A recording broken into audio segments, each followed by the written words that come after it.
who the hell starts at free safety, and do you call somebody up just to be active just in case? That's one that, man, it's the most brutal. Those conversations, they're all brutal. But that, like, talking to Dante, and it feels like it's happened so many times, and so I think it comes down to Dante, we value you, and then it's kind of you feel like they're hollow words. Well, why do you keep doing this? And it's because we trust him. He's dependable.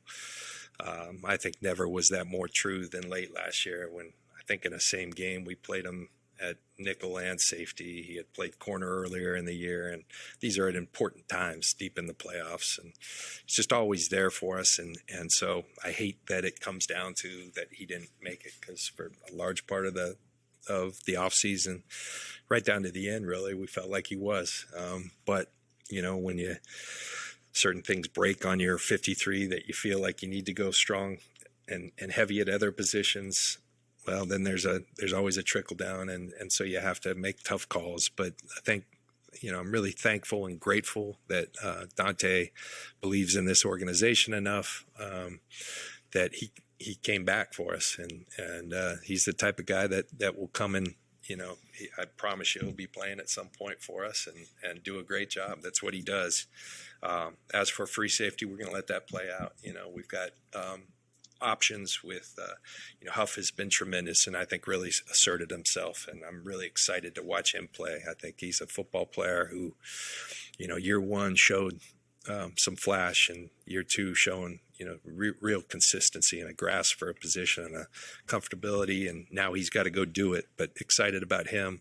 George Odom came over, and we knew we had a Pro Bowl special teams player, but a guy we thought and had demonstrated last year for Indy could play safety at a high level, and he gives us a great option. Gibson has been a nice add, although he didn't come until, I think we were in our second or third day in Minnesota when we got him on board. So, but he's a vet, kind of played in a version of this system with Danny Bullocks down in Jacksonville. So he took to it really quick.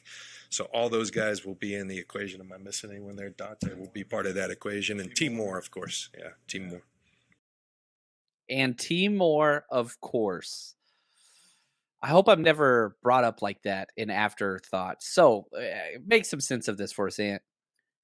You know what? It's crazy because I think everything in me wants to say Dante Johnson ends up starting this game, but I think they're going to roll with Tarvarius Moore as a starting safety. And I think that he's going to have a short leash, though. And I think that's part of it. And having, guys behind, and Dante Johnson gets out of the blue jersey. He's ready for contact again. That happened on Monday. So maybe Dante Johnson will be that guy. To me, it makes the most sense to have him the one that they elevate. He can be the fourth safety and the sixth cornerback, just in case something happens, something crazy. He gives you that versatility. I like Gibson. I don't think he showed a lot in his preseason game. I do think he understands, but he's going to have to get his legs underneath him. I think they give him time to let him play on the practice squad, maybe get his legs underneath him, maybe use him later on this year. Man, it's his old team. Oh, I know. I want to see it. I want to see it. I think that would be cool.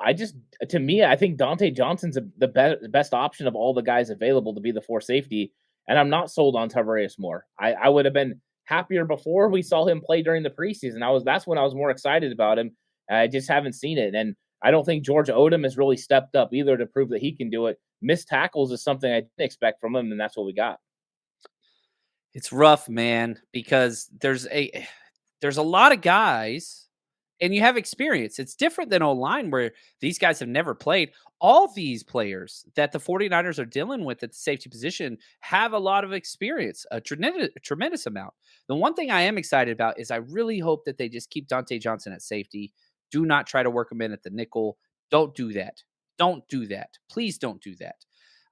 But you talked about the short leash for Tarvarius Moore, which I like. I do like that. I want to see more than one person get snaps at free safety.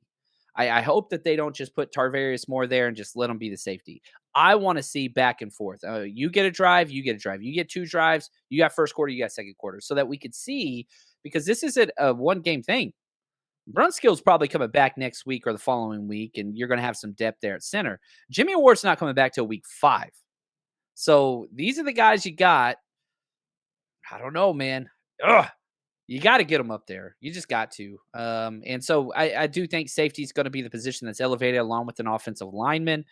They have to elevate one offensive lineman. That's still part Yep. of the rules, right? Yeah, it is. So they have to elevate an offensive lineman, which will probably be Keaton Sutherland. Ouch. Ouch. Just because the center snaps. I Yep. mean, he knows it. He can snap. Oh, man, that would be so bad if Trey freaking has to take snaps from Keaton Sutherland. It would be 1. like 2020 with Horonis Grasu. I mean, that's what it would feel like.